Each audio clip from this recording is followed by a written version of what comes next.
करने का फरमान वापस लो, वापस लो, वापस लो, वापस तुमको लेना होगा, लेना होगा, लेना होगा, वापस तुमको लेना होगा। मौलाना आजाद नेशनल फेलोशिप बंद करने का फरमान, गरीब अल्पसंख्यक छात्रों को शिक्षा से वंचित करने की साजिश।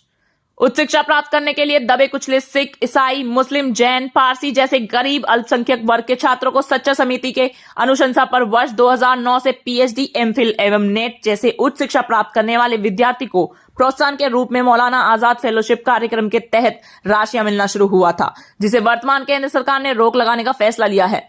यह फैसला गरीब अल्पसंख्यकों को शिक्षा से पूरी तरह से वंचित करने की साजिश है। ज्ञात हो कि केंद्र सरकार द्वारा मौलाना आजाद फेलोशिप बंद करने के फैसले के विरोध में आज दिनांक 15 दिसंबर 2022 को अपने राष्ट्रव्यापी कार्यक्रम के तहत ऑल इंडिया स्टूडेंट फेडरेशन से जुड़े कार्यकर्ताओं ने संबंधित मार्ग और लिखित तख्ती को हाथ में लेकर अपने जिला कार्यालय पटेल चौक से जिला उपाध्यक्ष केसर रेहान एवं जिला संयुक्त सचिव विवेक कुमार के नेतृत्व में मार्केट का भ्रमण करते हुए जीडी कॉलेज कैंपस में प्रवेश किया। गगनभेदी नारे के साथ कैंपस का भ्रमण किया, जीडी कॉलेज के मुख्य द्वार पर पहुंचा और सभा में तब्दील हो गया।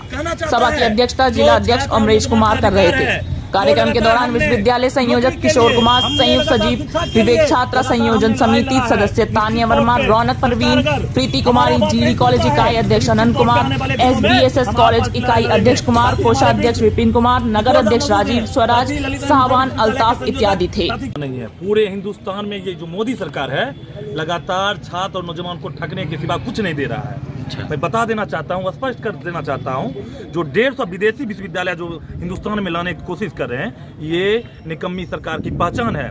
आप देख सकते हैं मौलाना आजाद जो कई दशक से छात्र छात्राओं को पढ़ने में सहयोग किया जाता था, लेकिन ये मोदी सरकार अल्पसंख्यक गरीब बच्चे को पढ़ने से वंचित करने की एक बहुत बड़ी साजिश है। सीधे तौर पे हमें अपना संगठन AISF और उसे कह देना चाहता हूँ, जल्द से जल्द मौलाना जो छात्रवृत्ति राशि है निश्चित तौर पर दें, नहीं तो अभी हम शांतिपूर्ण आंदोलन कर रहे हैं। आने वाले दिनों में आर पार की लड़ाई लड़ेंगे। जब तक छात्र और नौजवान का अधिकार नहीं मिलेगा तब तक हम लोग आंदोलन पर डटे रहेंगे। भाजपा वाले बोलते उन्हें जब देश गुलाम था वो आज़ादी नहीं दिलवाए थे। आज़ादी हिंदू, मुस्लिम, सिख, ईसाई तमाम लोग ने हिंदुस्तान को आज़ाद करवाया था। लेकिन ये दुर्भाग्य है, अभी सब जो सत्ता पर बैठे हैं तब ये मुसलमान करेंगे, पाकिस्तान करेंगे।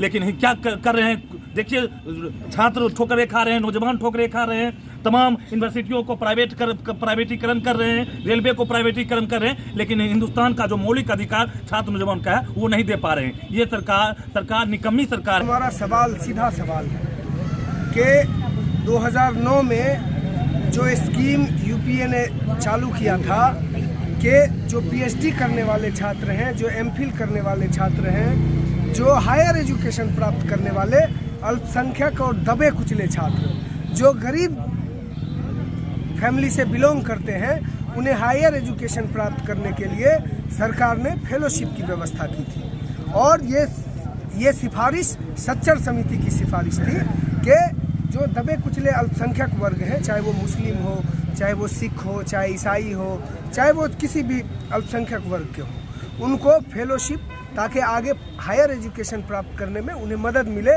वो पढ़ सके।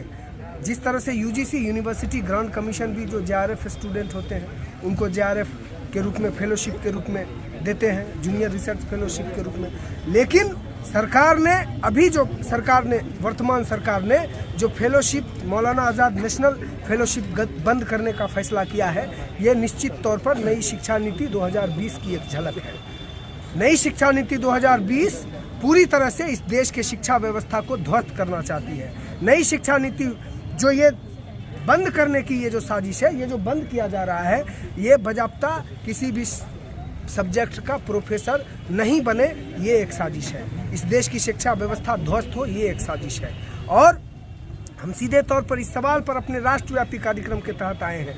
नई शिक्षा नीति 2020 वापस लो, और ये जो आपने मौलाना आज़ाद नेशनल फेलोशिप बंद करने का फरमान जारी किया है, जो बिल्कुल तुगलकी फरमान है, ये गरीब अल्पसंख्यक छात्रों को शिक्षा से वंचित करने का फरमान है। इसे आप वापस लीजिए, नहीं तो हमारा संगठन पूरे देश के अंदर आर पार की लड़ाई सरकार से लड़ेगी, जिसकी जवाबदेही सरकार की होगी। सरकार इस देश की शिक्षा को पूरी तरह से ध्वस्त करना चाहती है, गरीबों को शिक्षा से वंचित करना चाहती है।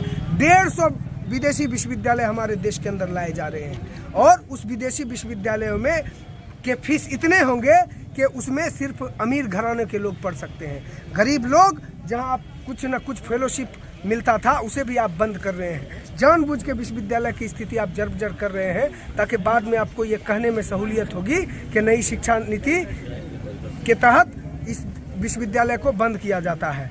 ये विश्वविद्यालय सरकार से नहीं संभल रही है, इसे निजी हाथों में बेच दो। ये सरकार की साजिश है, इसे हम किसी भी सूरत में चलने नहीं देंगे और आगे आने वाले दिनों में इसके खिलाफ आर पार की लड़ाई अख्तियार करेंगे। अमीन हमजा, राज्य अध्यक्ष ऑल इंडिया स्टूडेंट फेडरेशन।